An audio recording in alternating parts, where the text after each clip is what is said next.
Bismillahirrahmanirrahim. Assalamualaikum warahmatullahi wabarakatuh.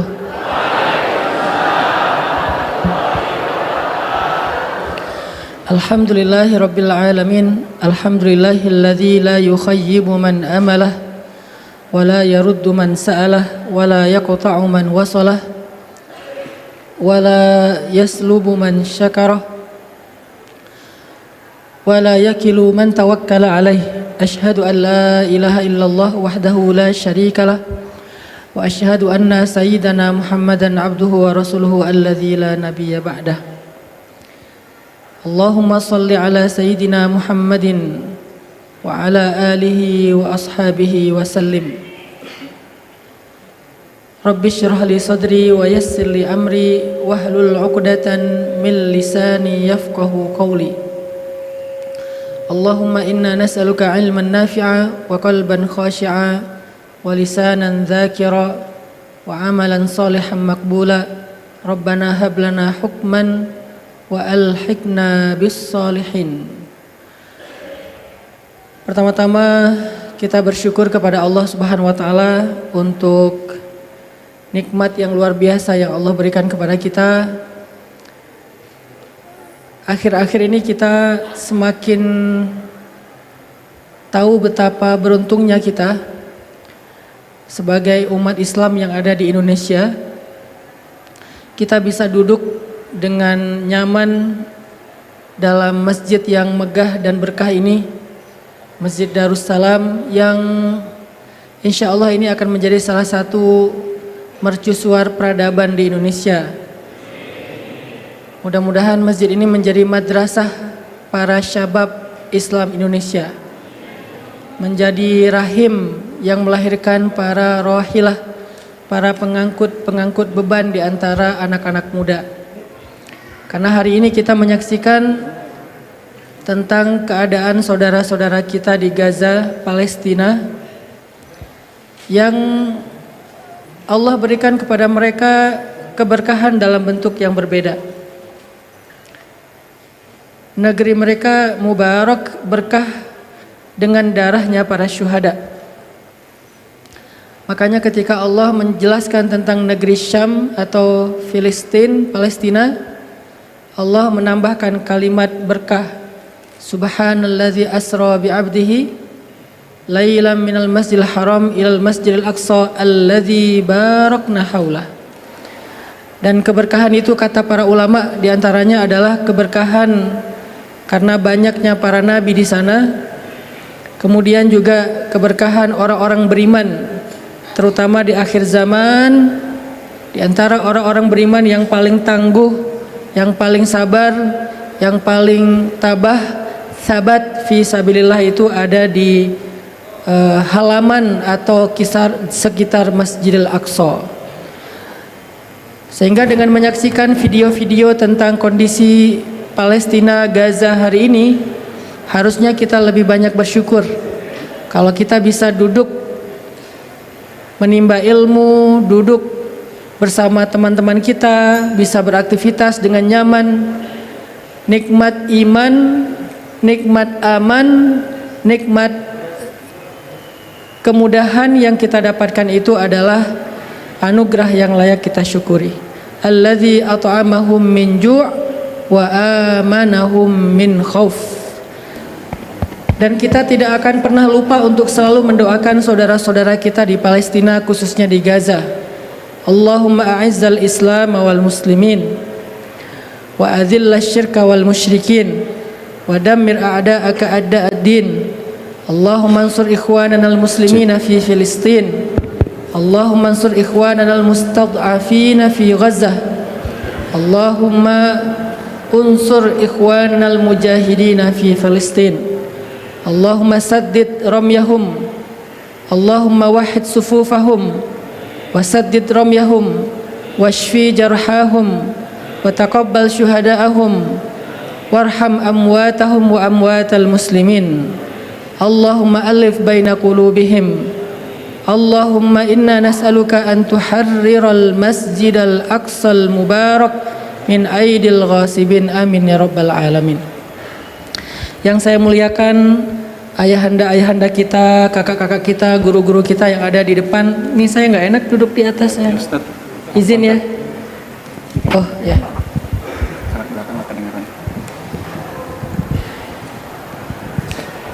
Cek.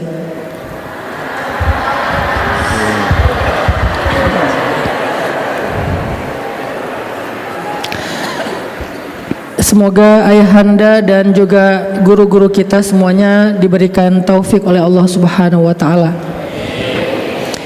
Teman-teman, kita masih dalam rangka memperingati Maulid Nabi Muhammad sallallahu alaihi wasallam.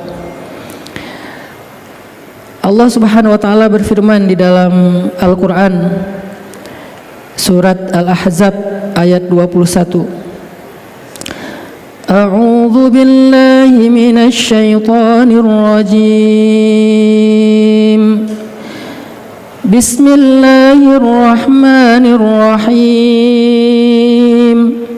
Laqad kana lakum fi Rasulillahi uswatun hasanah. لقد كان لكم في رسول الله أسوة حسنة لمن كان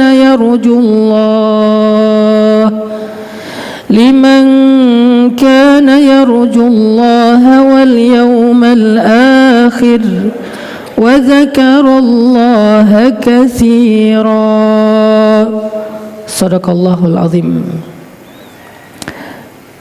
Salah satu hal yang selalu dibicarakan tentang Maulid atau ketika kita memperingati hari lahirnya atau bulan lahirnya. Kalau di tempat saya di Aceh itu peringatan Maulid dilakukan selama 3 bulan berturut-turut. Jadi walaupun sudah melewati bulan Rabiul Awal, kita masih terus memperingati Maulid dengan berbagai macam budaya ataupun tradisi yang ada di tempat saya di Aceh. Dan kita di Indonesia juga mengalami ataupun memiliki tradisi yang sama di setiap daerah. Mulai dari Aceh di barat sampai ke timur, utara, selatan, kita punya tradisi yang sama. Yang tradisi itu terilhami dari rasa cinta kepada Rasulullah Sallallahu Alaihi Wasallam. Sebetulnya di zaman Nabi itu peringatan hari-hari besar selain hari raya Aid itu sering dilakukan. Salah satunya adalah peringatan hari rayanya kaum Habasyah. Jadi ada adegan suatu ketika Nabi mendengar suara ramai sekali di dalam Masjid Nabawi. Jadi Masjid Nabawi itu bentuknya di tengah-tengah itu ada ruang terbuka. Namanya kalau dalam bahasa Arab sahan. Kalau dalam bahasa Inggris disebut dengan istilah courtyard. Jadi masjidnya kayak Masjid Al-Azhar atau beberapa model masjid yang ada di Turki, dia punya ruangan terbuka di tengah masjid. Nah, Nabi SAW mendengar suara ramai sekali di Sahnun, di courtyardnya Masjid Nabawi, berarti dia ada di dalam masjid. Dan ternyata waktu itu sedang ada perayaan hari jadinya negeri Habasyah. Sehingga budak-budak Habasyah, sahabat-sahabat Nabi, kawan-kawannya Bilal bin Rabah mengadakan peringatan hari jadi atau hari Aidnya orang Habasyah. Tapi bukan Aid agama, Aid suku. Jadi orang-orang Habasyah punya hari jadi diperingati di dalam masjid dengan berbagai macam kegiatan. Mulai dari kegiatan berkumpul, kemudian mereka makan-makan, ada yang kemudian di antara mereka menampilkan performance dari tarian-tarian khas Habasyah. Salah satunya adalah tari pedang. Karena ini diambil dari kebiasaan mereka dalam peperangan sebagai prajurit, mereka punya tari pedang namanya. Maka mereka pun di Sahnun, di courtyard itu mengadakan semacam tari pedang dengan tabuhan-tabuhan rebana. Karena suara di luar itu ramai, Sayyidah Aisyah penasaran ingin nonton. Karena kita tahu Masjid Nabawi dengan rumahnya Aisyah itu nempel di sebelahnya. Sehingga Aisyah bilang ke Nabi, sebetulnya nggak bilang, dia cuman kayak ngeliat lewat jendela keluar, kayak penasaran ada apa di luar. Kemudian Nabi bertanya kepada Sayyidah Aisyah, "Wahai Aisyah, apa kamu ingin nonton?" Kemudian Aisyah mengangguk, dia pengen nonton, tapi dia malu untuk mengatakan itu. Akhirnya kemudian Nabi menemani Sayyidah Aisyah nonton, biar nggak nonton sendiri. Maka Nabi pun membuka pintu rumahnya. Nabi berdiri di pintu dan melihat apa yang ditampilkan sama orang-orang Habasyah di Sahnun, di Kotyat Masjid Nabawi. Tari pedang dan segala macam. Lalu Aisyah pun ikut menonton dengan berdiri di belakang Nabi tapi agak di sebelah kanan, nempel badannya dengan badan Nabi, lalu dia meletakkan dagunya di atas pundak Nabi. Bagi yang masih jomblo fisabilillah jangan dibayangin ya. Itu sulit untuk dibayangin. Jadi dia meletakkan dagunya di atas pundak Nabi sebagai bentuk kemesraan antara Nabi dengan Sayyidah Aisyah, dan Nabi membiarkan pundaknya dipakai oleh dagu Sayyidah Aisyah. Ini yang menceritakan siapa? Sayyidah Aisyah. Jadi Sayyidah Aisyah menceritakan, aku meletakkan daguku di atas pundak Nabi dan bertemulah antara pipiku dengan pipi Nabi. Dan itu disaksikan oleh para sahabat. Saya nggak bisa ngebayangin gimana para sahabat menyaksikan keindahan itu. Dan pastinya ada sebagian sahabat yang geleng-geleng kepala karena dia masih sendiri mungkin ya. Betapa romantisnya rumah tangga Nabi dengan Sayyidah Aisyah. Lalu orang-orang yang tadinya sedang asik sendiri ngelihat Nabi ikut nonton, sebagian dari mereka kemudian, kan orang Arab itu suka bersyair ya. Syair mereka itu kayak orang kita berpantun. Jadi kayak spontan gitu syairnya. Bukan syair yang dihafal, tapi syair yang muncul secara spontan. Karena melihat Nabi muncul, akhirnya mereka bersyair memuji Nabi dengan kalimat thayyibah. Dengan kalimat thayyibah atau thayyibah. Makanya kota Madinah itu juga punya nama lain. Nama kota Madinah itu selain Madinatun Nabi, Madinah Munawwarah, Thayyibah, kota yang penuh dengan kebaikan. Maka syair dengan judul Thayyibah itu pun disenandungkan oleh para sahabat untuk memuji Nabi, menyanjung Nabi, memuliakan Nabi. Telah datang kepada kita Thayyibah yang dengan kehadirannya kita menjadi bahagia, dan seterusnya. Kalimat-kalimat yang panjang memuji-muji Rasulullah.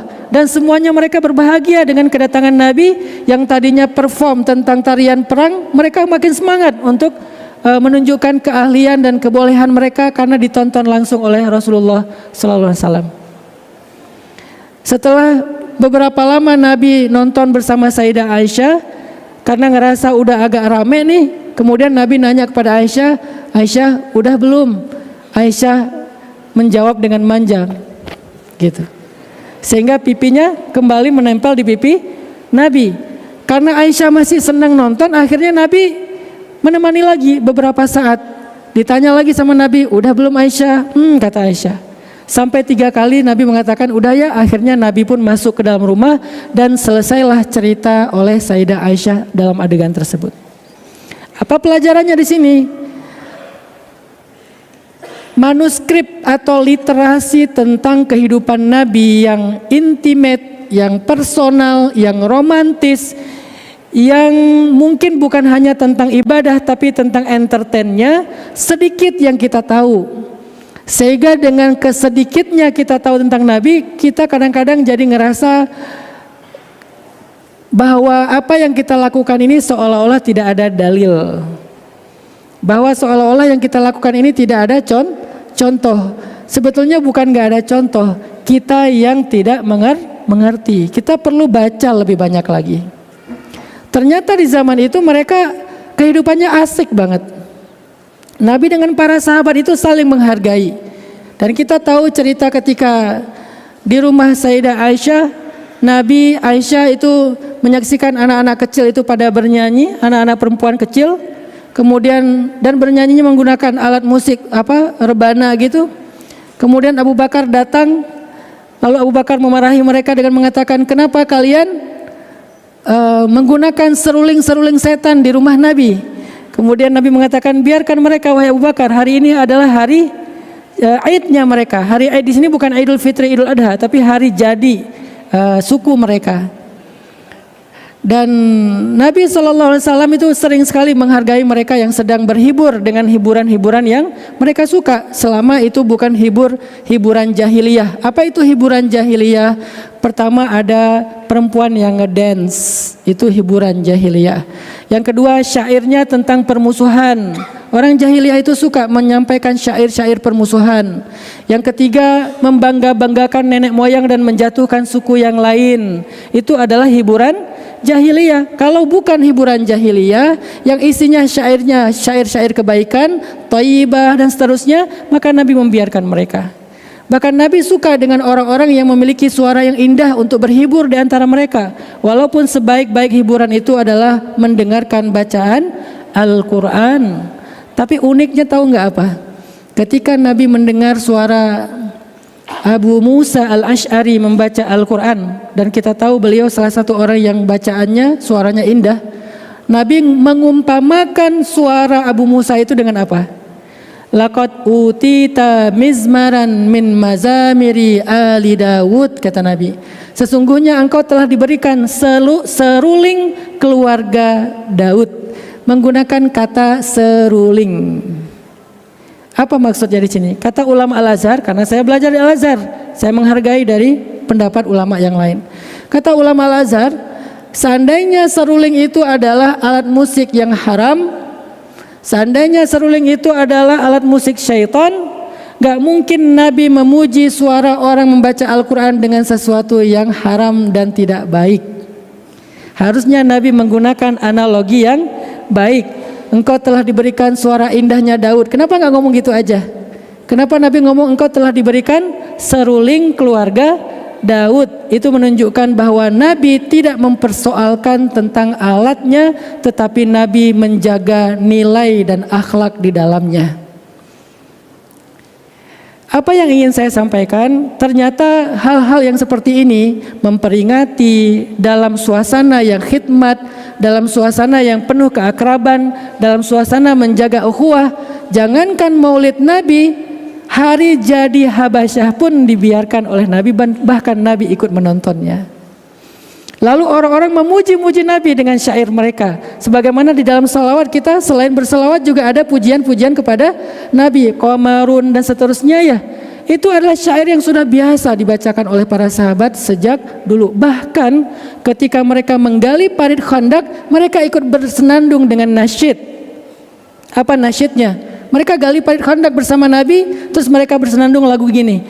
La in qa'atna wa nabiyyu ya'malu fadzaka minnal amalul mudallalu la 'isha illa 'ishal akhirah Allahumma arham ansara wal muhajirah. Itu dibacakan, disenandungkan loh di antara mereka. Akhirnya yang lain ikutan. La in qa'atna wa nabiyyu ya'malu fadzaka minnal amalul mudallalu. Kalau kita duduk-duduk aja padahal Nabi bekerja, biar semangat menggali parit Khandaqnya. Kalau begitu kita nggak sopan dan nggak beradab kepada Nabi, akhirnya pada malu, semangat. Lalu mereka mengangkat batu-batu yang berat. La 'isha illa 'ishal akhirah. Tidak ada kehidupan kecuali di surga, di akhirat. Allahumma arham ansara wal muhajirah. Ya Allah, rahmati orang Ansar dan Muhajirin. Jadi syair mereka isinya doa, isinya nasihat, isinya kebaikan, dan itu biasa di antara mereka. Jadi hidup Nabi itu nggak kaku-kaku banget juga, teman-teman. Nabi itu orangnya asik banget, seru banget orangnya. Jadi nggak sekaku yang kita bayangkan. Nabi itu cuma tausiah, jadwalnya penuh dalam 1 tahun, nggak bisa lagi di booking, full di mana-mana ta'lim. Nggak sekaku itu juga kehidupan Nabi. Ada masanya entertain. Memangnya kita pikir dakwah itu cuma tausiah dan tabligh akbar. Sejak awal saya nggak sepakat kalau dakwah itu cuma tabligh akbar. Tabligh akbar hanya salah satu instrumen dalam dakwah. Tapi dakwah itu sendiri adalah sebuah program memperbaiki keadaan umat. islahul ummah, itulah dakwah. Bisa dengan tabligh akbar, bisa dengan membangun sebuah tren lifestyle, dan seterusnya. Jadi kehidupan Nabi itu yang saya ingin sampaikan ke anak-anak muda dalam konteks atau dalam momentum Maulid ini, ternyata Nabi itu tuh hidupnya itu asik banget loh. Sehingga kalian anak muda kalau mau mengidolakan seseorang, sebelum siapapun orang yang kalian idolakan, idolakanlah sosok Nabi besar kekasih Allah Sayyidina Muhammad SAW. Karena beliau kehidupannya relate banget dengan anak muda, youth friendly banget beliau tuh. Dari karakternya, dari ya kalau ngelihat fisiknya udah lah ya. Fisik Nabi itu kan udah nggak ada duanya, rambutnya ikal sepundak. Saya agak heran ya, kenapa di kita itu kalau rambut panjang itu dianggap nggak sopan, dianggap nggak rapi, sehingga beberapa sekolah menerapkan nggak boleh panjang rambut. Saya dulu tuh punya cita-cita pengen punya anak laki-laki yang rambutnya gondrong. Makanya kenapa? Karena saya nggak bisa rambut panjang. Kenapa Ustadz nggak bisa rambut panjang? Dapat semacam kutukan dari ibu saya. Ibu saya bilang kalau kamu rambutnya panjang kamu sakit. Itu kata ibu saya. Tadinya saya nggak percaya dengan kalimat ini. Saya mencoba untuk melawan dengan memanjangkan rambut. Begitu panjang sakit. Saya datang ke dokter, kata dokternya nggak ada masalah. Ya udah coba minum obat sakit kepala aja. Saya minum nggak sembuh. Begitu saya potong dalam hitungan menit sembuh. Dan itu nggak sekali dua kali, ratusan kali saya coba. Terakhir saya sakit ketika lagi kuliah di Mesir. Karena rambut panjang, sakit, ibu saya nelpon. Dia manggil saya abang karena anak pertama. Abang, kamu lagi sakit ya? Ya mak. Oh mama tahu, rambut kamu panjang kan? Kata. Saya sakit, dia yang nelpon duluan. Kamu lagi sakit ya? Ya mak, kok mama tahu saya sakit? Rambut kamu panjang kan? Iya, kenapa mama tahu? Mama mimpi. Ibu saya meninggal dalam musibah tsunami di Aceh waktu saya masih kuliah di Mesir. Mama mimpi rambut kamu sudah panjang, akhirnya kamu sakit. Udah potong aja tuh rambutnya. Besoknya saya potong dan sembuh, alhamdulillah. Karena saya nggak bisa panjang rambut, saya wariskanlah obsesi saya itu kepada anak. Ya Allah, beri saya anak laki-laki. Nanti saya kasih dia nama Yahya Ayyash, salah satu mujahidin Palestina. Dan saya pengen dia rambutnya panjang sepundak. Begitu dia lahir, alhamdulillah anak laki-laki, saya biarkan rambutnya panjang sepundak dan ikal. Pas mau masuk sekolah, di sekolah disuruh potong. Akhirnya saya keluarin dari sekolah, saya bikin sekolah sendiri. Di sekolah itu namanya Sekolah Rimba Indonesia. Di sini boleh panjang rambut.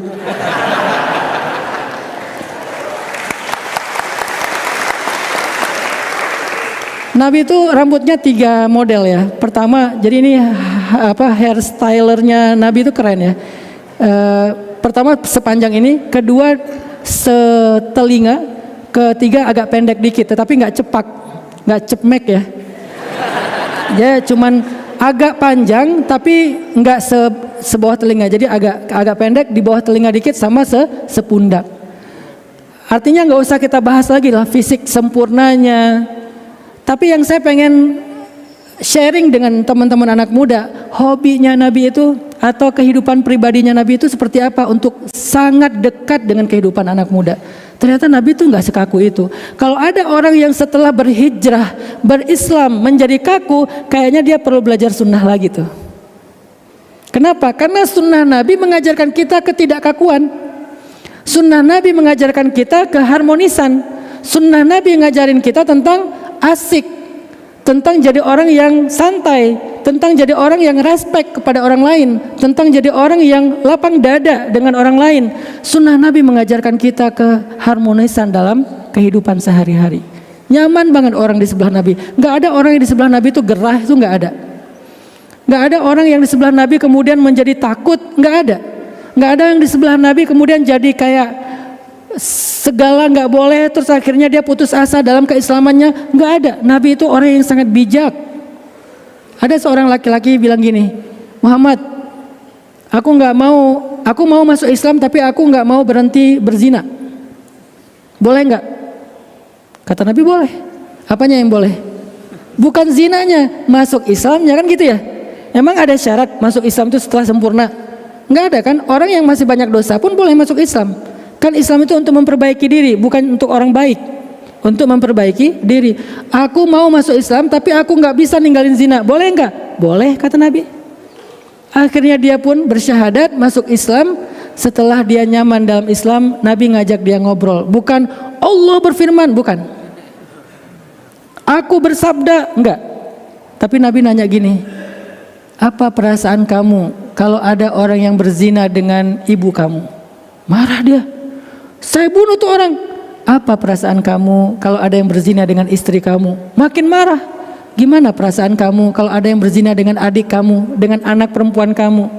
Dia marah, kemudian Nabi bilang, itulah perasaan orang yang ibunya kamu zinahi, yang adiknya kamu zinahi, yang istrinya kamu zinahi, yang anak perempuannya kamu zinahi. Mereka juga marah, mereka juga nggak rela. Lalu Nabi mengusap dadanya, mendoakan dia, ya Allah beri dia hidayah dan bersihkanlah kemaluannya. Sejak itu kata dia, dulu zina adalah perbuatan yang paling aku sukai, sekarang zina adalah perbuatan yang paling aku benci. Gitu cara Nabi menyampaikan dakwahnya. Jadi nggak langsung dilawan. Nabi itu benar-benar, kalau bahasa orang Jawa itu ngangon ya. Jadi kayak digembala, diurus gitu. Nggak langsung diusir, nggak langsung dipecut, tapi diajak, kemudian diajarkan pelan-pelan. Kadang-kadang Nabi malah menggunakan perasaannya, tidak menggunakan akal ataupun dalilnya. Walaupun beliau udah pasti hafal Al-Quran, beliau pemilik hadis. Kita aja yang bukan pemilik hadis sering kebalik, mana Bukhari, mana Muslim. Ternyata bukan dua-duanya. Tapi sering ngeluarin dalil untuk menjatuhkan orang lain. Beliau nggak perlu bilang di dalam hadis Bukhari, di dalam hadis Muslim, nggak perlu kan? Karena beliau pemilik hadisnya, udah pasti sahih, nggak perlu lagi diragukan kesahihannya. Tapi nggak selalu kayak gitu. Nabi kadang-kadang menggunakan perasaannya. Gimana perasaan kamu? Sehingga akhirnya dia menjadi mukni'. Mukni' itu artinya berkenan dengan apa yang diajarkan oleh Rasulullah. Ini sisi friendly-nya Rasulullah SAW. Orangnya tuh friendly banget. Kalau dalam bahasa Inggris itu ada budaya Jepang yang bagus ya, namanya mindfulness of others. Mindfulness of others. Mindfulness of others itu kayak menimbang banget perasaan orang. Itu Nabi banget tuh. Nabi itu sangat menimbang perasaan orang. Dan Allah menyebutnya di akhir surat At-Taubah dengan kalimat bil mu'minina raufun rahim. Itu sifat Nabi. Raufun dari kata ra'fah. Ra'fah itu artinya enggak enakan. Ra'fah itu artinya enggak enakan. Rahim itu rahmah. Rahmah itu artinya sayang.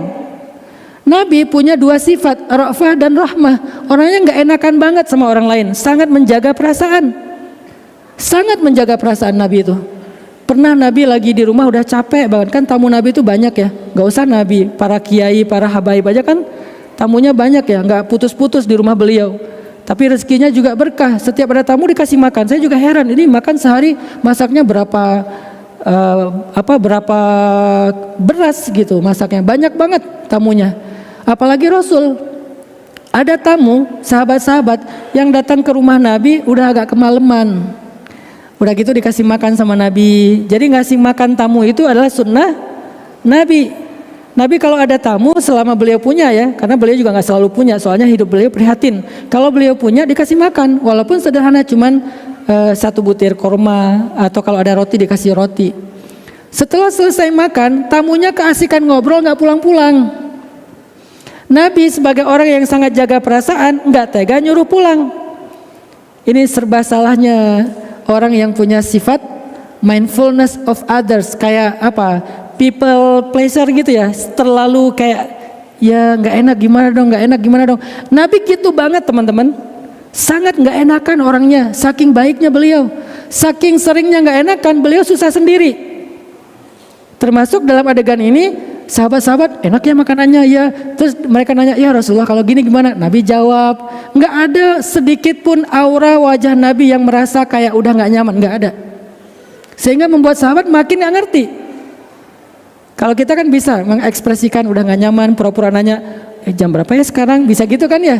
Atau pura-pura tiba-tiba dipanggil dari belakang sama anak, sama istri, atau pura-pura sibuk, ini saya harus live dulu ya, saya ada ini soalnya ada Zoom atau apalah.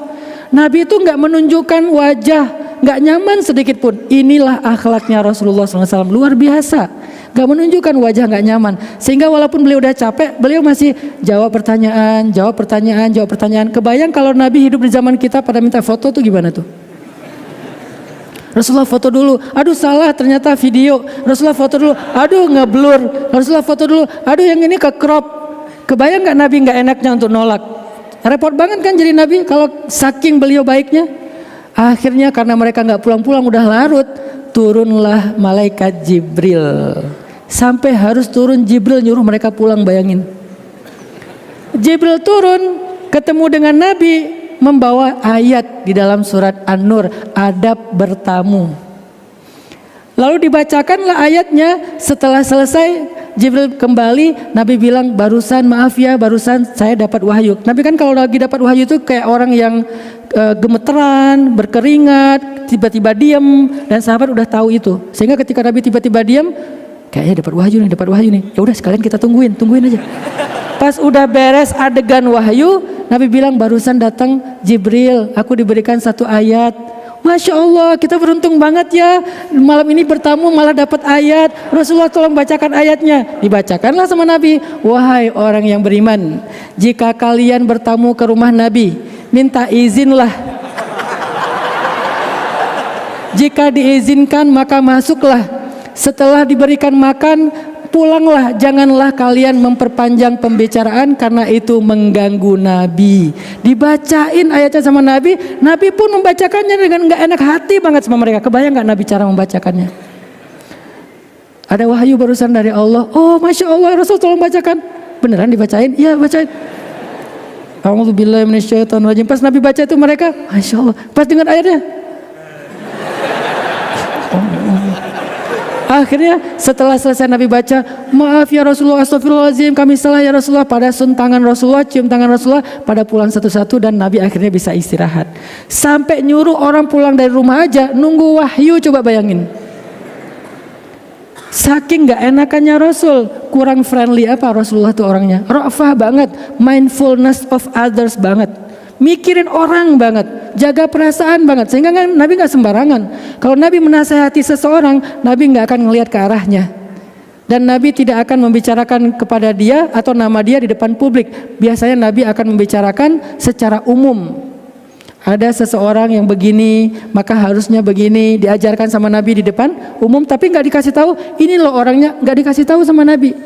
Tapi kita di sosial media, dengan gampangnya membuka aib orang lain, kita komen, kita story, kita dan seterusnya, bahkan kita kalimat-kalimat yang buruk kita tujukan kepada dia. Di mana maulid kita kepada Rasulullah SAW? Maulid itu bukan hanya perayaan, maulid itu merefresh kembali ingatan kita dan cinta kita kepada Rasul. Jadi kalau kita nggak bisa menjaga jemari kita, yang dalam bahasa Nabi, falyakul khairan aw liyasmut, hendaklah dia ngetik yang baik-baik atau nggak usah ngetik sama sekali. Hendaklah dia komen yang baik-baik atau nggak usah komen sama sekali. Kalau kita masih suka hate speech di sosial media, di mana maulid kita? Kemana larinya sholawat kita? Kemana bukti cinta kita kepada Rasul? Bahkan Rasul adalah orang yang paling menjaga perasaan orang lain. Saya teringat lagi kisah ketika Nabi lewat satu gang, terus ada orang miskin lagi makan dengan kodid. Kodid itu roti keras. Biasanya dulu Imam Bukhari kalau mau mencari ilmu sama ibunya dibekali kodid. Kodid itu roti keras yang kalau mau dimakan harus direndam air baru dia bisa dimakan. Kalau enggak dia keras banget, lebih keras daripada kerupuk. Imam Bukhari dulu kalau mau makan biasanya ngerendam kodid itu di sungai. Setelah dia lembut baru dimakan sama Imam Bukhari sambil belajar. Nah, Rasulullah lagi lewat sebuah gang, ngelihat orang miskin lagi ngumpul, lagi makan. Dan Nabi itu kemana beliau pergi kan orang mencari keberkahan beliau ya, tabarruk kepada beliau kan. Sehingga kalau beliau ikut bersama mereka, mereka bahagia. Maka Nabi pun ikut duduk di antara mereka. Pas Nabi duduk di antara mereka pengen membahagiakan hati mereka, mereka malah gak enak hati. Mereka pada diam, jangan dikeluarin. Kan tadi mau dikeluarin roti kerasnya, nggak jadi dikeluarin. Kata Nabi, kenapa? Apa yang kalian sembunyikan? Ya Rasulullah, kami malu, nggak pantas ya Rasulullah. Kenapa kalian mau makan apa emang? Ya Rasulullah, ini cuman qadid, cuman roti keras. Kemudian Nabi mematahkan sebagian roti itu, mencelupkan ke air dan mengatakan, sesungguhnya aku adalah anak seorang perempuan yang biasa makan qadid. Nabi mencari persamaan antara diri beliau dengan orang yang ada di sekitar beliau. Aku juga biasa sama ibuku dulu waktu kecil dikasih makan qadid, roti yang keras kayak gini. Ya udah yuk kita makan bareng, akhirnya makan bareng. Bahagia orang miskin. Sangat menjaga perasaan. Nabi lagi duduk, tiba-tiba ngelihat ada sekelompok orang miskin datang pada Nabi dengan wajah yang sedih. Dan biasanya nggak mungkin mereka sedih karena lapar atau karena sedih, karena miskin. Mereka sedih pasti karena urusan ibadah. Mereka datang, kata Nabi, malhumum, kenapa kalian sedih, kata Nabi. Terus mereka bilang, ya Rasulullah, zahaba ahlud dusuri bil ujur. Ya Rasulullah, orang kaya memborong pahala. Orang kaya memborong pahala. Nabi nanya, kaifa dzalik? Maksud kalian apa? Ya Rasulullah, kalau kami sholat, mereka sholat. Kami puasa, mereka puasa. Kami baca Quran, mereka baca Quran. Tapi kalau mereka bersedekah, kami tidak bisa bersedekah. Berarti mereka memborong semua pahala ya Rasulullah. Demi membahagiakan, membesarkan hati orang-orang miskin, Nabi bilang, tahukah kalian, setiap tasbih itu sedekah, setiap tahmid itu sedekah, setiap takbir itu sedekah, setiap kalian tersenyum kepada saudara kalian itu sedekah, memindahkan duri dari jalan itu sedekah, dan seterusnya. Hadis-hadis sedekah yang sebetulnya bukan harta kan, banyak kita temukan hadis itu kan, itu untuk orang miskin, untuk membesarkan hati mereka. Akhirnya, oh gitu ya Rasulullah, jadi kita juga bisa bersedekah? Bisa, kata Rasulullah. Masya Allah, jadi kita juga bisa bersedekah. Pulanglah mereka. Baru beberapa langkah mereka balik lagi. Ya Rasulullah, orang kaya juga bisa bertasbih, orang kaya juga bisa bertahmid, mereka juga bisa bersedekah seperti kami ya Rasulullah. Barulah kemudian Nabi mengatakan, sesungguhnya orang miskin itu masuk surga 500 tahun lebih dulu daripada orang kaya. Takbir mereka semuanya, Allahu Akbar. Baru hari itu Rasulullah melihat orang miskin bahagia dengan kemiskinannya. Bahagia banget, Allahu Akbar, kita beruntung jadi orang miskin, hidup orang miskin, hidup orang miskin. Malah jadi hidup orang miskin, dibesarkan hatinya sama Nabi. Orang kaya sedih mendengar orang miskin masuk surga 500 tahun lebih dulu daripada orang kaya. Akhirnya Nabi pun membahagiakan hati mereka dengan hadis apa? 7 golongan yang mendapatkan naungan Allah di padang mahsyar. Salah satu di antara mereka yang 7 itu adalah yang bersedekah dengan tangan kanannya, sedangkan tangan kirinya tidak tahu apa yang diberikan oleh tangan kanannya. Orang kaya pun merasa bahagia. Terus Nabi bilang, tidak ada iri kecuali kepada 2 orang. Satu orang yang berilmu, yang mengajarkan ilmunya, dan yang kedua orang yang berharta, yang menginfakkan sampai habis hartanya fi sabilillah. Bahagia lagi orang kaya. Akhirnya kaya miskin semuanya bahagia ketika berteman dengan Rasulullah SAW. Bagaimana dengan kita? Apakah ada orang yang ketika gak ketemu kita biasa-biasa aja, begitu ketemu kita di trauma? Sejak berteman dengan kita dia jadi sakit hati. Sejak berteman dengan kita dia gak jadi nyaman. Sejak ada kita di grup dia jadi left group. Apakah keberadaan kita di sebuah lingkungan, circle, pertemanan membuat orang lain terusik atau justru menjadi orang lain nyaman? Itulah makna wa ma arsalnaka illa rahmatan. Rahmatan. Nabi itu rahmah banget. Sayang banget kepada siapapun, bukan hanya kepada manusia, bahkan kepada batu sekalipun, kepada kayu sekalipun. Nabi biasa berceramah atau duduk di atas sebuah pokok kayu. Tapi begitu para sahabat bikin mimbar, Nabi pindah ke mimbar, kayu itu menangis. Para sahabat bingung nyari di mana ada suara anak bayi menangis. Ternyata bukan bayi, tapi suara pokok kayu yang biasa dipakai Nabi duduk. Kemudian Nabi mengusap-ngusap kayu itu, mengatakan, gak apa-apa, aku duduk juga di atas kamu. Kata Rasulullah, kalau aku tidak mengusap-ngusap dia, kalian akan mendengar suara dia sampai hari kiamat menangis karena kehilangan aku. Sampai kayu aja digituin sama Nabi. Burung, ada yang burung itu tersangkut kakinya karena penjerat, ada yang menjerat mereka untuk sama Nabi dilepaskan. Ini bukan berarti saya menganggap bahwa orang yang melihara burung di sangkar itu berarti dia nggak rahmah kepada burung ya. Tapi kalau saya pribadi lebih suka menikmati burung di hutan daripada di sangkar. Ini saya pribadi. Saya sangat menikmati burung di hutan karena saya punya hutan 8 hektar. yang saya bangun youth space buat anak muda. Saya menjaga dia tetap seperti itu karena kita pengen menjaga sustainability, nggak kita rusak, nggak kita rubah, tetap forest konsep. Setiap pagi itu saya ngelihat ada burung warna-warni hinggap di pohon. Akhirnya kita bikin kayak tempat minum burung biar setiap pagi dia datang minum di situ. Jadi kalau mau menikmati burung, bikin aja tempat minumnya. Jangan bikin sangkarnya, tapi bikin tempat minumnya. Walaupun ini bukan fatwa bahwa itu haram, bukan. Lebih kepada selera. Saya lebih suka menikmati burung di habitatnya. Saya lebih suka menikmati burung di hutan, sebagaimana Nabi menikmatinya di alam semesta. Inna fi khalqis samawati wal ardi waqtilafil lail, dan seterusnya. Jadi teman-teman yang dirahmati Allah, betapa Rasulullah itu penyayang banget, friendly banget, asik banget orangnya. Nabi itu pernah dicemburui sama istrinya, Sayyidah Aisyah.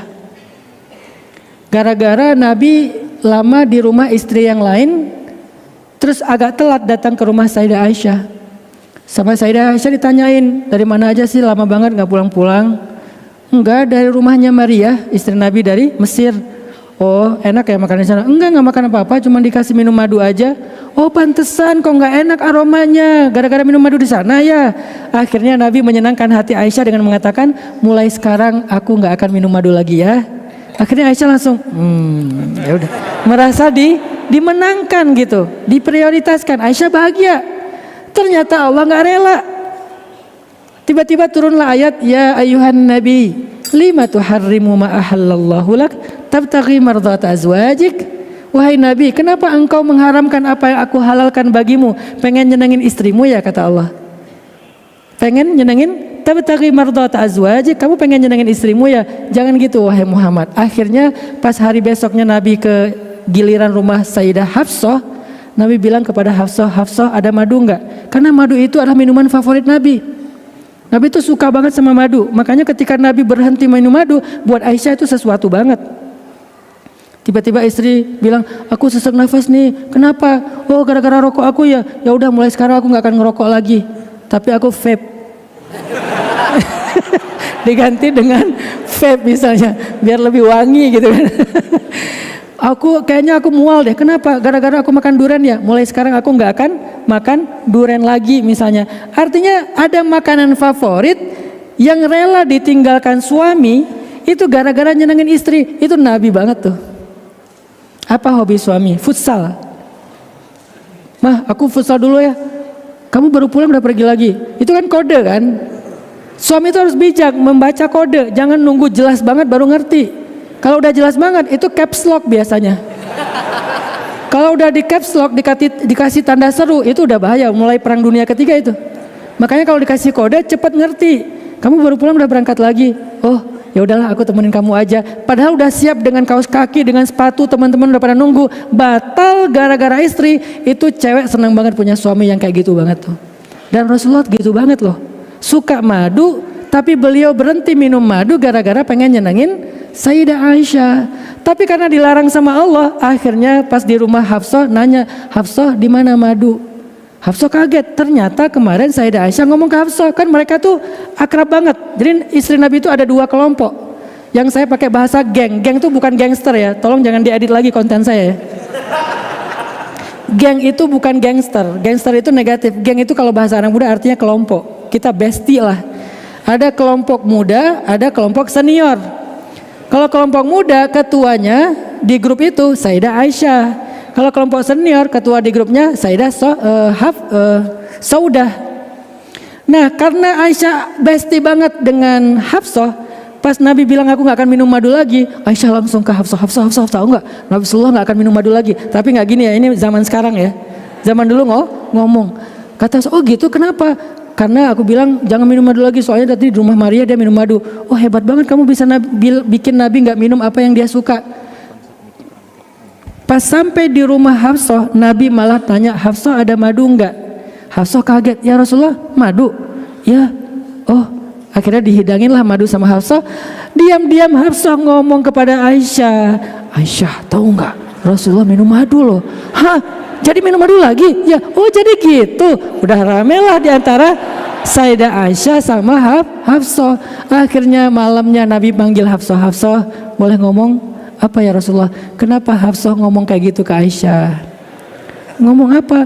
Hafsah ceritakan kalau aku minum madu lagi di rumah Hafsah. Hah? Dari mana Rasulullah tahu? Kan dari Allah yang maha tahu. Itu adegannya direkam di pembukaan surat At-Tahrim. Persis seperti yang saya sampaikan tadi. Akhirnya Hafsah minta maaf kepada Rasul. Coba bayangin gimana cara Nabi menjaga perasaan di antara istri-istrinya. Itu luar biasa loh. Kita baru satu aja gak jaga perasaan. Atau bahkan belum punya istri pun gak bisa jaga perasaan. Perasaan siapa? Perasaan mantan. Akun 2, 1 fake buat stalking ya. Jadi Rasulullah tuh penjaga perasaan banget. Beliau tuh sangat memperhatikan perasaan orang lain. Ada lagi adegan ketika Nabi SAW lagi naik ke bukit Uhud. Kemudian ini nih hobi Nabi ya. Nabi itu senang hiking. Ini buat anak-anak gunung yang senang hiking. Sesungguhnya apa yang kalian lakukan itu sunnah Nabi. Jadi nggak usah berkecil hati. Hiking itu sunnah Nabi. Nabi pernah hiking dan beberapa kali. Hikingnya kemana? Ke Gunung Uhud. Dan jangan salah, Gunung Uhud itu adalah gunung terbaik yang ada di muka bumi. Itu adalah gunung surga. Dan sering menjadi perumpamaan dalam hadis-hadis Nabi. Ini kalian orang-orang yang senang gunung harus hafal hadis-hadis gunung. Pergunungan lah. Wawasan pergunungan dalam hadis banyak. Misalnya sholat jenazah. Siapa yang sholat jenazah, dia mendapatkan emas sebesar gunung Uhud. Jadi diumpamakan dengan gunung, menunjukkan betapa Nabi itu orangnya tuh akrab dengan alam. Kemudian orang yang senang naik ke gunung dan sering mentafakuri tentang gunung. Bahkan Nabi sering berdoa dengan gunung Uhud. Nabi sampai memuji-muji gunung Uhud. Uhudun jabalun yuhibbuna wa nuhibbuh. Uhud itu adalah gunung yang mencintai kita dan kita mencintainya. Jadi Nabi itu kayak gitu dengan alam, gak sekaku cuman di mimbar, cuman duduk, cuman ceramah. Enggak. Coba pelajari kehidupan Nabi di balik mimbar, di bawah mimbar yang bukan lagi ceramah. Itu tuh asik banget dan semuanya uswatun hasanah. Semuanya indah. Naiklah Nabi ke atas gunung Uhud ditemani oleh 3 sahabat, Abu Bakar, Umar, Utsman. Ternyata ketika di atas gunung, karena gunung ini nggak tahu siapa di atasnya, dia berguncang kayak gempa gitu gunung Uhud. Maka kemudian Nabi duduk jongkok mengusap-ngusap gunung Uhud, mengatakan, jangan khawatir, di atas kamu itu adalah Rasulullah, kemudian As-Siddiq dan 2 orang yang syahid. Rasulullah, As-Siddiq dan syahidan, 2 orang yang syahid. Akhirnya gunung itu pun tenang. Betapa akrabnya Nabi dengan alam. Gunung berguncang, diusap sama Nabi tenang. Kita gunung enak-enak aja, pas datang kita berguncang, udah gitu terjadi gunung meletus ya gara-gara kita. Kalau Rasulullah gunung yang mau meletus nggak jadi gara-gara tenang di atasnya ada Rasulullah. Tapi di sini juga ada semacam tanabbu. Tanabbu itu kalau bahasa lebih populernya nubuat. Berita masa depan. Amma yatasaalun 'anin naba'il 'azim. Naba itu artinya berita masa depan atau berita yang jauh. Sehingga orang yang membawa berita ini namanya nabiyun, pembawa berita. Dan Nabi itu suka mentanabbukan, memberitakan berita-berita masa depan. Apa berita masa depannya? Ternyata beritanya adalah Umar dan Utsman nanti akan meninggal dalam keadaan dibunuh. Makanya Nabi menggunakan bahasa yang di atasmu adalah Rasulullah, As-Siddiq dan syahidan, 2 orang yang syahid. Itu menjadi bukti kebenaran risalah Rasulullah Muhammad SAW. Akhirnya pada masanya Umar dibunuh, Utsman juga dibunuh. Nabi pernah me time enggak? Pernah. Nabi juga butuh waktu buat dirinya sendiri. Suatu saat Nabi pernah me time lagi ngadem, musim panas nih, ngadem di sumur. Kalau kita musim panas ngademnya di mana? Minimarket ya. Pura-pura mau beli, padahal cuma ngadem doang, udah gitu muter keluar lagi ya. Karena panas di luar, apalagi ini udah berapa bulan kita nggak hujan, nyari minimarket buat ngadem. Rasulullah tuh ngademnya di sumur Arab tuh nggak kayak sumur kita.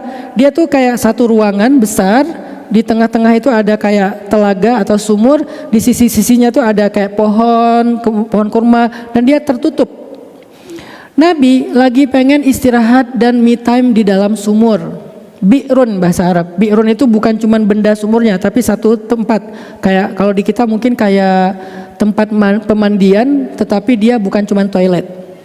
Nabi bilang kepada Abdullah ibnu Mas'ud sebagai pembantu beliau yang jaga pintu. Kata Nabi, ya Abdullah, jangan izinkan siapapun masuk ya, aku ingin sendiri. Siap ya Rasulullah. Akhirnya Abdullah berdiri di depan pintu. Rasulullah sendiri duduk di atas sebuah batu, menjulurkan kakinya ke arah sumur biar dingin. Duduk aja sini sambil zikir. Tiba-tiba datang Abu Bakar. Kamu ngelihat Rasulullah enggak? Kata Abdullah, ya ada di dalam. Ya udah, aku pengen ketemu Rasulullah. Jangan, nggak boleh. Kata Rasulullah, dia nggak mau diganggu. Tapi aku ada penting mau ketemu dengan Rasulullah. Aku kangen sama Rasulullah. Nggak boleh, rame kan? Rasulullah nanya, siapa di luar? Kata Rasul. Kata Abdullah, ini Abu Bakar ya Rasul. Kata Rasulullah, izinkan dia masuk. Sesungguhnya dia ahli surga. Akhirnya Abu Bakar masuk aja. Masuk, duduklah Abu Bakar di sisi Rasulullah.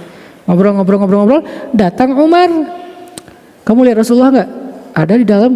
Oh ya udah. Jangan masuk. Kenapa nggak boleh masuk? Saya pengen ketemu Rasul. Saya kangen sama Rasul. Rame. Apalagi Umar kan. Siapa di luar? Kata Rasulullah. Umar ya Rasulullah. Dia maksa masuk. Izinkan dia masuk. Sesungguhnya dia ahli surga. Akhirnya masuk juga Umar. Duduk di sebelahnya Abu Bakar. Nggak lama kemudian datangnya Utsman. Kata Utsman, kamu lihat Rasulullah? Ya, Utsman itu kan orangnya wibawa banget ya, dengan pakaiannya yang indah, kelihatan orang kaya, tapi orang kaya yang sangat humble. Begitu ngomong sama Utsman pasti orang ada. Di mana? Di dalam. Oh ya, saya masuk ya. Maaf, tapi nggak boleh masuk kata Rasulullah. Aduh gimana ya? Padahal pengen banget ketemu Rasul. Kedengaran sama Nabi. Siapa itu di luar? Utsman ya Rasulullah. Dia ingin bertemu dengan engkau. Izinkan dia masuk. Sesungguhnya dia sebaik-baik pemuda yang ada di surga. Kalau tadi ahli surga, ini sebaik-baik pemuda yang ada di surga. Akhirnya Utsman masuk. Ketika Utsman masuk, tempat duduk yang tadi itu udah penuh. Ada Rasul, ada Abu Bakar, ada Umar. Jadi batu itu udah penuh. Maka Utsman duduk di seberang di batu yang ada di sisi sumur yang lain. Itu menjadi sebuah tanabbu bahwa nanti mereka wafat akan dimakamkan dengan posisi seperti itu. Rasulullah, Abu Bakar, Umar. Lalu Utsman ada di Baqi, tidak ada di dalam Masjid Nabawi. Itu adalah kehidupan pribadi Nabi. Tapi ada pelajaran yang luar biasa di sini. Betapa orang kalau ketemu Nabi selalu dapat kebaikan. Apa kebaikannya? Dia ahli surga. Dia ahli surga. Ini sebaik-baik pemuda di surga. Nabi itu nggak pernah bicara kecuali kebaikan-kebaikan. Coba pelajari deh tentang itu. Jadi kalau kita ketemu teman, kita bicara yang baik-baik tentang dia. Jangan ngeledek, apalagi pakai nama hewan yang J-nya diganti dengan Y. Atau kita kayak apa ya, menggunakan kata-kata mencela atau bercandanya mungkin bercanda biasa, QQ gitu ya. Kurukuk. Jadi pok jero atau apalah gitu kan. Nabi itu kalau ngomong isinya itu kayak motivasi orang, walaupun santai ngomongnya kan, bukan ngomong yang serius sesungguhnya, enggak gitu. Biarin dia masuk, dia itu ahli surga. Biarin dia masuk, dia itu ahli surga. Biarin dia masuk, dia itu sebaik-baik pemuda surga loh. Akhirnya mereka nyaman. Selalu ada pelajaran di sisi Rasul. Itulah kenapa suasana para sahabat itu kondusif banget. Imannya semuanya naik. Ketika disuruh beribadah semuanya bersegera. Ketika disuruh berjihad semuanya berangkat. Kenapa? Karena setiap hari itu dicas dengan obrolan yang ringan, tapi isinya semuanya tentang kebaikan. Itulah rahmahnya Nabi. Siapapun yang ketemu beliau dapat rahmah. Nggak ada yang dimarahin, nggak ada yang dicela, apalagi nggak ada yang dibikin gerah, nggak sama sekali. Semuanya dibahagiakan sama Nabi. Pernah pulang dari sebuah perjalanan panjang, agak jauh nih. Jadi kayak kalau kita tuh kayak lagi touring ya. Touringnya Nabi tapi kan buat dua alasan, dakwah dan jihad. Tapi kan tetap touring, naik kendaraan. Kendaraan dulu tuh onta dan kuda. Tapi jangan remehin onta dan kuda ya. Kenapa? Walaupun itu onta dan kuda, harganya lebih mahal daripada mobil kita loh. Kudanya Nabi itu harganya miliaran. Mungkin hanya 1-2 orang di sini yang punya mobil yang harganya miliaran sampai 5 miliar lebih. Dan Nabi itu punya beberapa ekor onta dan kuda. Artinya Nabi itu kalau kendaraannya tuh keren, kendaraannya tuh mobil atau mogenya tuh yang keren, tapi bukan untuk gaya-gayaan dan sombong-sombong ya, untuk kebutuhan dakwah dan jihad. Dalam satu perjalanan panjang banget perjalanannya, ketika udah lelah mereka istirahat di sebuah rest area. Rest area dulu itu namanya oasis. Mereka cari rest area, istirahat, lalu mereka tidur di pasir. Semuanya tidur di pasir ngelihat bulan purnama yang lagi full moon banget gitu kan. Mereka ngelihat purnama indah, hening. Padahal itu jumlah sahabat itu ada ribuan. Tapi nggak ada suara sedikit pun, saking heningnya. Semuanya berbaring di pasir ngelihat purnama gini. Dalam keheningan itu tiba-tiba Nabi bertanya, kalian suka nggak ngelihat purnama itu? Suka ya Rasul, nyaman banget ya bisa istirahat, tenang banget ya malam ini, purnamanya clear banget, nggak ada awan sedikit pun. Terus Nabi bilang, seperti itulah keadaan penduduk surga memandang wajah Allah. Akhirnya naik semua iman mereka, pengen jadi ahli surga. Ya Allah, jadikan kami pantas memandang wajahmu. Jadi apapun adegannya selalu kebaikan. Lewat lagi naik kendaraan, terus tiba-tiba lewat ada satu saibah. Tahu saibah? Saibah itu onta yang telinganya udah dipotong. Kenapa dipotong? Karena dalam tradisi Arab jahiliyah itu dianggap onta pembawa sial. Ada wasilah, ada ham, ada saibah, itu ada di Al-Quran. Ada seekor saibah yang sudah menjadi bangkai dan dari tubuhnya keluar belatung, bau, busuk. Bangkai saibah, bangkai onta yang dianggap sial. Hidupnya aja dianggap sial, apalagi matinya. Ketika ngelewat bangkai saibah, Nabi bilang gini, ayo siapa yang mau membeli saibah yang udah jadi bangkai ini, kata Nabi. Kayak bercanda tapi sebetulnya lagi ngasih pelajaran tuh. Makanya dakwah Nabi itu bukan melulu tausiah dan tablik akbar. Dalam keseharian tuh ada banyak pelajaran. Ayo siapa yang mau beli saibah yang udah jadi bangkai ini. Sahabat bingung, ya Rasulullah, jangankan bangkai yang udah keluar belatung, dia masih hidup aja kami nggak mau, karena itu dianggap onta pembawa sial. Saking nggak ada nilainya saibah itu di mata para sahabat. Kemudian Nabi bilang, sesungguhnya dunia di mata Allah lebih rendah daripada saibah ini di mata kalian. Akhirnya mereka jadi, oh ya dunia itu nggak ada nilainya. Ya udah kita infakkan harta kita fisabilillah. Jangan hubbud dunia. Boleh kita cari dunia tapi jangan simpan di hati, simpan di tangan. Nggak ada satupun dari mereka yang mencintai dunia. Tapi mereka orang-orang yang kaya. Nggak dilarang jadi orang kaya, yang dilarang mencintai kekayaan. Tapi memiliki kekayaan, apalagi untuk infak, untuk pendidikan dan seterusnya, maka itu sangat baik. Maka akhirnya mereka keluarkan dunia dari hati mereka, gara-gara ngelihat seekor bangkai saibah. Apapun teman-teman, apapun yang dialami Nabi itu adalah kebaikan dan keberkahan. Makanya kalau Allah mengatakan bahwa hidup Nabi itu total semuanya adalah uswatun hasanah, emang benar. Jadi uswatun hasanah Nabi itu bukan cuma di atas mimbarnya. Hari ini kita termasuk saya juga merasa bahwa diri saya tuh lebih indah di atas mimbar daripada kesehariannya. Cuman Allah menutupi aib-aib saya sehingga orang banyak yang merasa bahwa Ustaz Hanan Masya Allah ya soleh atau apa. Saya anggap itu sebagai doa. Tapi tahukah kalian aib-aib saya? Hari ini banyak guru-guru agama, ustadz-ustadz, bahkan terjadi di Bogor baru kemarin kita, karena saya punya rumah rehab mental gratis yang saya bikin untuk pasien mental, karena sekarang mental health itu jadi isu yang luar biasa. Kita menangani 24 santri itu, maaf banget, disodomi oleh guru ngajinya. Dari 24 santri itu umurnya macam-macam, mulai dari 5 tahun sampai 17 tahun. Itu terjadi di Bogor kita. Dan itu bukan satu kasus kan, banyak sekarang kasus. Saya nggak nyorot di yang lain karena yang lain kan nggak meneladani Rasulullah. Kalau kita kan meneladani Rasulullah sebagai umat Islam. Artinya kalau kita tuh kan banyak syubhatnya, banyak fitnahnya, banyak aib dan kurangnya. Cuman Rasulullah yang perfect, sempurna, yang bukan hanya di atas mimbar. Sirruhu wa alaniyatuh, sir dan alaniyahnya sama. Zahiruhu kabatinih, zahir dan batinnya sama. Amalan beliau yang ditampakkan dengan yang tidak ditampakkan sama baiknya. Maka layak sekali untuk kita teladani, kita baca hikayat tentang beliau, sirah tentang beliau, kita baca syair-syair sholawat tentang beliau. Kenapa? Di dalamnya semuanya kebaikan. Nabi itu orang yang friendly banget, pengertian banget. Nih salah satu contoh pengertiannya Nabi. Berapa jumlah rakaat qobliyah zuhur yang kalian pakai?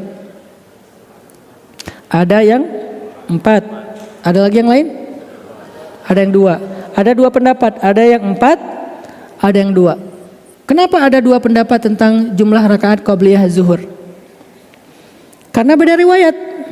Yang 4 adalah riwayat Sayyidah Aisyah. Yang dua adalah riwayatnya Abdullah ibnu Abbas. Kenapa Abdullah ibnu Abbas sama Aisyah beda riwayat tentang qobliyah zuhur Nabi? Karena mereka melihat Nabi melakukan sholat qobliyah zuhur di dua tempat yang berbeda. Aisyah melihat Nabi qobliyah zuhur di rumah, karena kan rumahnya di sebelah masjid ya.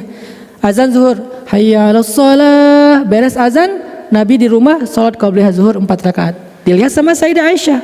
Akhirnya Sayyidah Aisyah meriwayatkan qobliyah zuhur itu 4 rakaat. Sedangkan kadangkala Nabi nggak qobliyah zuhurnya di rumah, karena Nabi sedang di masjid, azan zuhur. Akhirnya Nabi sholat qobliyah zuhurnya di masjid. Nabi sholatnya 2 rakaat, disaksikan oleh Ibnu Abbas. Maka Ibnu Abbas meriwayatkan sholat qobliyah zuhur 2 rakaat. Kenapa kok Nabi beda jumlah rakaatnya antara di rumah dengan di masjid? Di rumah nggak ada yang lihat, maka 4 rakaat. Di masjid banyak yang lihat, maka 2 rakaat. Untuk apa? Untuk memudahkan umatnya. Aku tidak ingin menyusahkan kalian. Itulah friendly-nya Nabi SAW. Kita di rumah nggak sholat sama sekali, di masjid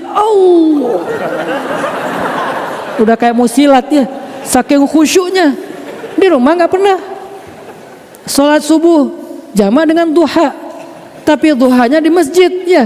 Biar dilihat semua orang, ini bagus banget, soleh banget ya sholat duha di masjid. Bukan duha, itu lagi dia lagi qadha sholat subuh. Istiqomah lagi mengqadhanya udah bertahun-tahun. Itulah kita. Baca Quran, qul huwallahu ahad. Padahal Al-Ikhlas posting, alhamdulillah udah sepertiga Al-Quran. Artinya Nabi itu bukan orang yang pamer. Ketika dilihat yang lain sholatnya banyak, ketika nggak ada yang lihat sholatnya sedikit. Dibalik malah, ketika nggak ada yang lihat sholatnya banyak, ketika dilihat dicontohkan yang ringan, bukan sholat sedikit, mencontohkan yang paling ringan. Supaya yang ngikut beliau, ngikutnya yang ringan-ringan. Mau ditambah sendiri, ya silakan. Toh banyak sahabat yang menambah-nambah ibadah mereka sendiri yang nggak diajarkan Nabi. Banyak. Salah satunya siapa? Yang terkenal, Bilal. Dia melakukan sholat tuhur kan, yang kita kenal dengan istilah syukur wudhu. Kalau bahasa Bilal itu sholat tuhur, sholat bersih. Habis wudhu, sholat 2 rakaat. Nabi tanya, Bilal itu sholat apa? Sholat tuhur ya Rasulullah. Oh Masya Allah, Masya Allah. Gak pernah Nabi, nggak ditunjuk langsung, neraka kamu, mengada-ngada. Enggak kan? Padahal itu tidak dicontohkan Nabi. Malah Nabi memuliakan Bilal dengan kalimat, aku mendengar suara langkah sendalnya Bilal di dalam surga gara-gara sholat tuhur, sholat syukur wudhu. Zikir juga gitu. Banyak sahabat yang nama-nama zikir yang gak diajarin Nabi. Contohnya apa? Zikirnya Muaz bin Jabal, Allahumma a'inni ala zikrika wa syukrika wa husni ibadatik ketika sujud. Muaz bin Jabal, kan kata Nabi perbanyak doa ketika sujud ya. Akhirnya Muaz membaca doa Allahumma a'inni ala zikrika wa syukrika wa husni ibadatik. Itu doanya Muaz bin Jabal. Atau Bilal pernah gini, mendengar suara Rasulullah, terus Ali, terus Abdullah ibnu Abbas, ini sahabat-sahabat yang ilmunya banyak, punya wirid. Mereka punya rotib itu rotban, dalam bahasa Arab artinya wirid yang panjang, itu rotib atau rotban atau wiridnya panjang-panjang gitu. Pas udah pada wirid panjang-panjang, Bilal nggak tahu hafalan wirid sepanjang itu. Akhirnya Bilal wirid sendiri dengan caranya. Dia bilang gini, Allahumma inni as'aluka ridhaka wal jannah wa a'udzubika min sakhatika wan nar. Allahumma inni a'udzubika as'aluka ridhaka wal jannah wa a'udzubika min sakhatika wan nar. 4 hal yang diminta oleh Bilal. Dia nggak punya wirid dan ratib panjang-panjang. Cuman itu aja yang dia tahu. Setelah selesai Nabi wirid, Bilal ngomong ke Rasulullah, ya Rasulullah, saya nggak punya rotban, nggak punya wirid sepanjang engkau, Abdullah ibnu Abbas, Ali bin Abi Thalib. Saya cuma baca yang singkat-singkat aja, boleh nggak ya Rasulullah? Rasulullah nanya, apa bacaan kamu hai Bilal? Kata Bilal, Allahumma inni as'aluka ridhaka wal jannah wa a'udzubika min sakhatika wan nar. Kata Rasul apa coba? Bilal, tahu nggak? Wirid kami yang panjang-panjang sebetulnya intinya itu juga. Coba gimana Nabi membahagiakan hati Bilal? Nggak dibilang, ya udahlah untuk pemula cukup lah. Nggak dibilang gitu kan? Dibahagiakan loh hatinya. Sehingga Nabi seolah-olah menyamakan dirinya dengan Bilal. Padahal beliau wiridnya berjam-jam. Bilal cuma 4 kalimat. Tapi Nabi bisa-bisanya ngomong, Bilal, wirid kami yang panjang-panjang itu intinya ini juga. Jadi ini udah merangkum semua yang kami baca, wahai Bilal. Oh gitu ya Rasulullah. Akhirnya semangat dia, Allahumma inni as'aluka ridhaka wal jannah wa a'udzubika min sakhatika wan nar. yang kita akhirnya membacanya juga. Begitu juga Muaz bin Jabal, begitu juga Abu Bakar. Allahumma inna as'aluka nuran, minta nuran fi amami wa min warai wa an yamini wa an shimali, cahaya. Itu Abu Bakar. Ada lagi sahabat minta doa dirubah takdir, yang enggak diajarkan Nabi, tetapi sahabat membacanya. Siapa dia? Abdullah ibnu Mas'ud dan Umar bin Khattab. Allahumma in kunta katabtani min ahli syaqawah famhini waktubni min ahli sa'adah fa innaka tamhu ma tasha'u wa tuthbit wa indaka ummul kitab. Dibaca oleh Umar, dibaca oleh Abdullah ibnu Mas'ud. Artinya begitu friendly-nya Nabi dengan setiap improvementnya para sahabat selama tidak menyelisihi. Bukan kalimat yang tepat itu, sunnah itu adalah sesuatu yang dilakukan Nabi atau para sahabat selama tidak menyelisihi. Jadi bid'ah itu sesuatu yang kalau menyelisihi baru sayyi'ah. Kalau tidak menyelisihi namanya bukan sayyi'ah, tetap hasanah. Sehingga Nabi menghargai bid'ah mereka. Bid'ah itu apa? Kreativitas. Al-badi', maha kreatif. Tidak menciptakan sesuatu dengan cara mencontoh, itu namanya al-badi'. Menciptakan sesuatu tidak pernah nyiplak, tidak pernah copy paste. Pasti menciptakan sesuatu dari nol banget, dari baru, nggak ada ide yang sebelumnya yang sama. Itu al-badi'. Berarti orang yang bid'ah artinya yang kreatif, tetapi dengan satu syarat saja, jangan menyelisihi. Bukan yang tidak ada, menyelisihi kata kuncinya. Apa contoh menyelisihi? Nabi sholat subuh 2 rakaat, kita malah sholat 3 rakaat. Menyelisihi. Kenapa? Karena itu udah ada patternnya. Nabi berzikir, kita malah nggak mau berzikir, menyelisihi. Itu bukan kreativitas. Nabi nyuruh kita untuk memperbanyak zikir, kita melarang orang memperbanyak zikir. Itu namanya menyelisihi, karena sesuatu yang bertentangan, mukhalafah. Tapi kalau bukan mukhalafah, bukan bertentangan, bukan tudad, bukan bertolak belakang, maka tidak masalah. Maka para sahabat pun kayak gitu, sehingga Nabi ngomong ke mereka itu semuanya dihargai semangatnya. Oh kamu gini ya, oh kamu gitu ya. Yang lucu lagi pas sholat subuh, Nabi itu sebelum sholat subuh biasanya suka memeriksa sholat tahajudnya para sahabat. Pergi ke rumah Abu Bakar, dengerin Abu Bakar lagi ngapain. Oh lagi tahajud. Tapi tahajudnya Abu Bakar tuh diam-diam di dalam rumah. Alhamdulillahirabbil alamin. Terus nangis. Abu Bakar tuh kayak gitu pola tahajudnya, stylenya kayak gitu. Terus Nabi pergi ke rumah Umar. Umar kalau tahajud di luar rumah teriak-teriak. Alhamdulillahirabbil alamin, arrahmanir rahim, maliki yaumiddin. Nabi ngelihat Umar, Masya Allah semangatnya Umar luar biasa. Teriak-teriak di luar rumah. Nabi pergi ke rumah Bilal. Bilal kalau tahajud di atas atap rumah orang. Rumah siapa? Rumah yang paling tinggi di Madinah. Dijadikan sebagai menaranya masjid. Karena beres witir dia langsung azan, makanya dia tahajudnya di atas atap. Itu gayanya Bilal. Terus Nabi pergi ke rumah Ali, ketuk-ketuk pintu, gak ada yang bersuara. Assalamualaikum, assalamualaikum. Ternyata Ali belum bangun. Akhirnya Nabi balik ke masjid. Pas Nabi balik ke masjid, enggak balik ke masjid. Ternyata setelah sekian lama Nabi ngetuk pintu baru Ali bangun. Pas Ali bangun, Nabi nanya, Ali nggak tahajud? Kata Nabi. Kata Ali, ya Rasulullah itu kan nggak wajib. Akhirnya Rasulullah langsung mukanya nggak enak, tapi Rasulullah tuh nggak marah gitu orangnya. Cuman mukanya nggak enak. Dan nggak enaknya Nabi lebih enak daripada kita senyum sih. Kita udah senyum masih nggak enak, masih pahit. Nabi nggak enak aja masih manis ya. Tapi kan nggak kayak biasanya nih. Jadi jangan ngebayangin muka Nabi jelek, jangan. Karena Nabi nggak enaknya aja tetap ganteng, tetap asik wajahnya. Cuman nggak kayak biasanya. Akhirnya wajah Nabi jadi kayak berubah. Nabi langsung berpaling. Ali ngerasa bersalah. Kemudian sejak saat itu kata Ali, aku nggak pernah lagi meninggalkan tahajud sampai akhir hayatku. Cara Nabi nasihatin cuman kayak gitu doang. Nggak dibilang sesungguhnya tahajud itu dikeluarin semua dalil, enggak. Cuman gitu. Pergi aja Nabi. Tapi Ali langsung ngerasa feeling guilty ya. Aduh aku salah nih sama Rasulullah. Akhirnya dia tahajud dan gak pernah lagi tinggal sampai akhir hayatnya. Sampai setelah selesai sholat subuh di masjid, Nabi panggil Abu Bakar, Umar, Bilal.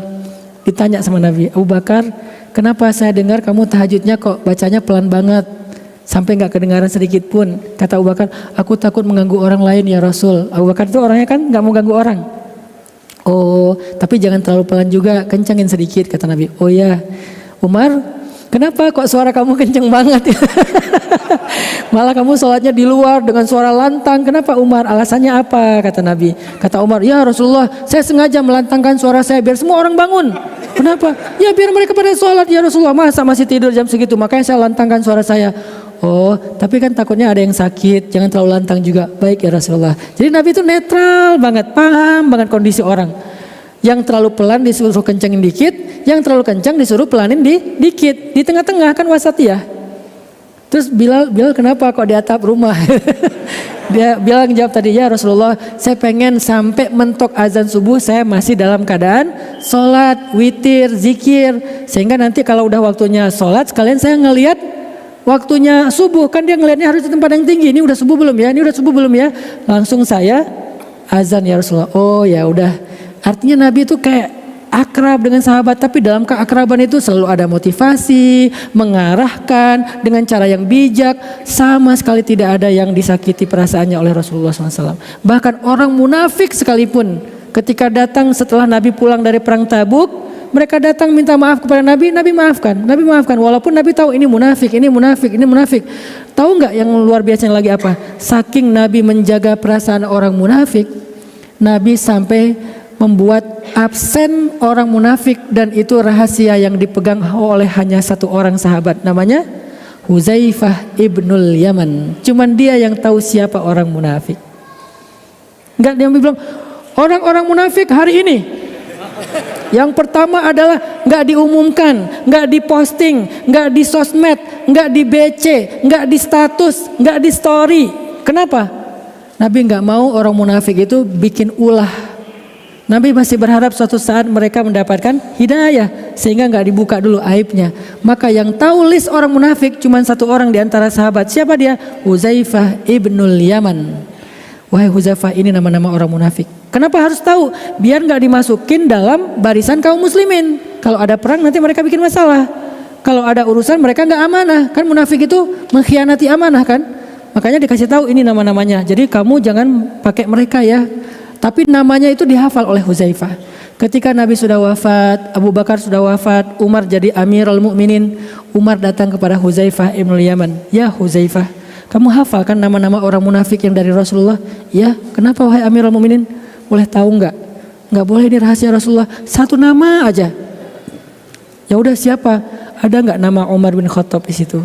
Umar nanya, ada nggak nama Umar bin Khattab di antara nama-nama orang munafik yang engkau hafal wahai Huzaifah? Kata Huzaifah sambil tersenyum, nggak ada ya Amirul Mukminin, tidak ada nama Umar bin Khattab. Langsung dia, alhamdulillah ya Allah, aku nggak termasuk orang munafik. Padahal dia nggak perlu khawatir juga, nggak mungkin dia termasuk orang munafik. Tapi saking solehnya dia ragu kepada dirinya. Kalau kita kan sebaliknya, kayaknya munafik semua nih. Cuman saya doang yang beriman, kayaknya neraka semua nih, cuman saya doang yang surga, kan gitu ya. Kalau mereka, dia ngerasa dia yang neraka, yang lain surga. Dia yang munafik, yang lain mukmin. Saking low profile-nya, humble-nya para sahabat yang dipelajari dari Rasulullah SAW. Udah gitu Umar nanya lagi, Huzaifah boleh cari satu lagi enggak? Siapa ya Amirul Mukminin?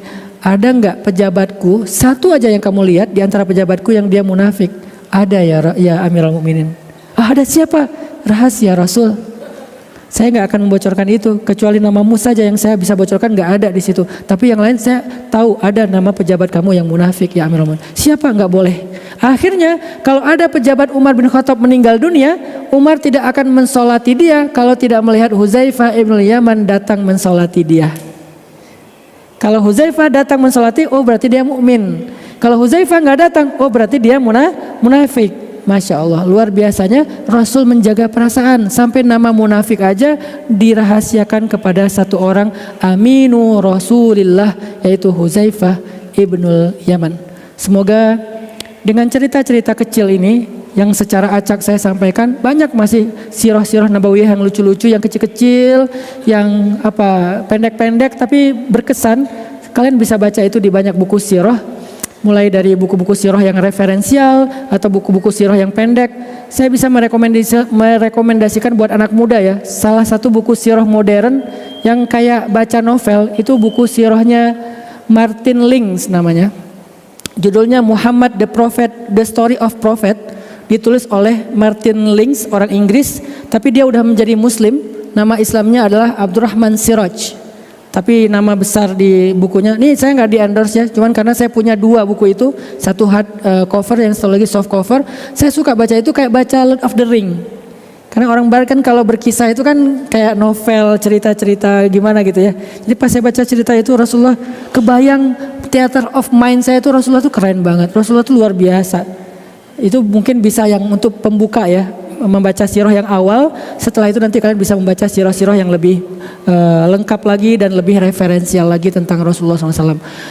Pesan terakhir di event kali ini atau di halakoh kali ini adalah Maulid Nabi harus menjadi momentum kita untuk lebih dekat, lebih kenal, lebih belajar, lebih meneladani sosok Rasulullah Sallallahu Alaihi Wasallam. Saya kira demikian. Barakallahu fikum. Wassalamualaikum warahmatullahi wabarakatuh.